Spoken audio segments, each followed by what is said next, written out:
तो हम लोग अब डिस्कस करेंगे रेस्पिरेटरी बैलेंस शीट के बारे में। जैसा कि आप जानते हैं बैलेंस शीट का क्या मतलब होता है, किसी भी बिजनेस में या किसी भी रिटर्न फाइल करते हैं तो उसमें हम लोग कितना एक्सपेंसेज हुआ, कितना इनकम हुआ, उसका एक डेटा बनाते हैं और उसी हिसाब से आगे की चीज़ें प्रोसीड होती हैं।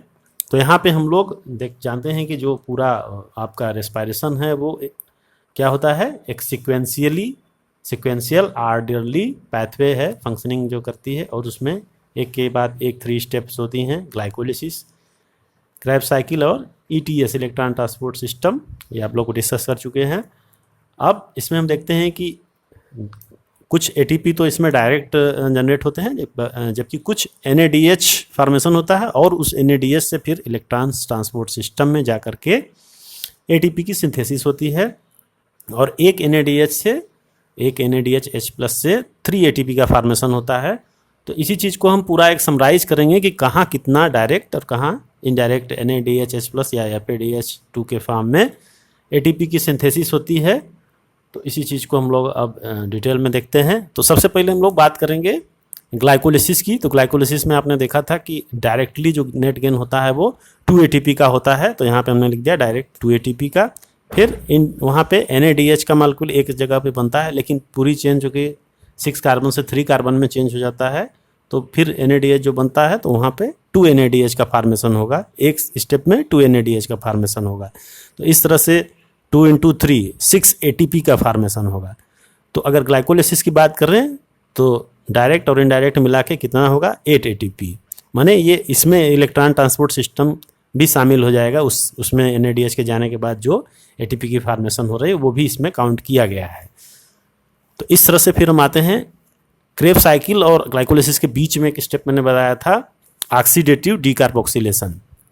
तो वहाँ पर भी NADH का फॉर्मेशन होता है, NADH+ का, लेकिन पूरी साइकिल डबल होगी। हम यहाँ पे जो बात कर रहे हैं वो सिंगल ग्लूकोज मालिक्यूल के लिए कर रहे हैं, 1 ग्लूकोज मालिक्यूल। तो यहाँ पे ओवरऑल 2 NADH+ का फॉर्मेशन होगा, तो कितना हो जाएगा, 2 × 3 = 6 ATP यहाँ भी फॉर्मेशन होगा इस स्टेप से। इसके बाद हम लोग बात करते हैं क्रेब्स साइकिल की। तो क्रेब्स साइकिल में हमने देखा था कि 3 प्लेसेस पे NADH+ का फॉर्मेशन हो रहा था, और चूँकि वो डबल होता है पूरा तो इसलिए वहाँ पे 6 मालिक्यूल हो जाएंगे। तो 6 × 3 = 18 ATP। 3 प्लेसेस पे NADH का फॉर्मेशन हो रहा है और ये पूरी चेन डबल होती है। हमने बताया ना, अगर सिंगल ग्लूकोज के मालिक्यूल की बात करेंगे तो सब डबल हो जाएगा।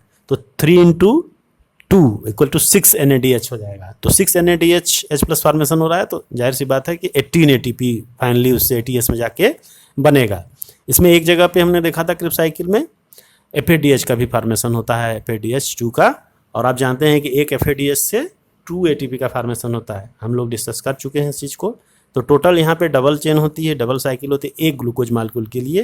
तो इसीलिए अब FADH भी 2 × 2 = 4 ATP होगा, क्योंकि हम जानते हैं कि ग्लाइकोलिसिस में एक स्टेप के बाद सारे मालिक्यूल्स डबल माने जाते हैं, क्योंकि अगर सिंगल ग्लूकोज मालिक्यूल की हम बात करें तो इस तरह से हम देखते हैं कि अगर हम इन टोटल इसको कैलकुलेट करेंगे तो क्या होगा, 24 ATP का मालिक्यूल होगा क्रेब्स साइकिल के अंदर, और 8 ATP का फॉर्मेशन हो रहा है ग्लाइकोलिसिस के अंदर, और 6 ATP का इंटरमीडिएट जो ऑक्सीडेटिव डीकार्बोक्सिलेशन। तो टोटल 8, 6 और 24 कितना हो जाएगा, 38 ATP।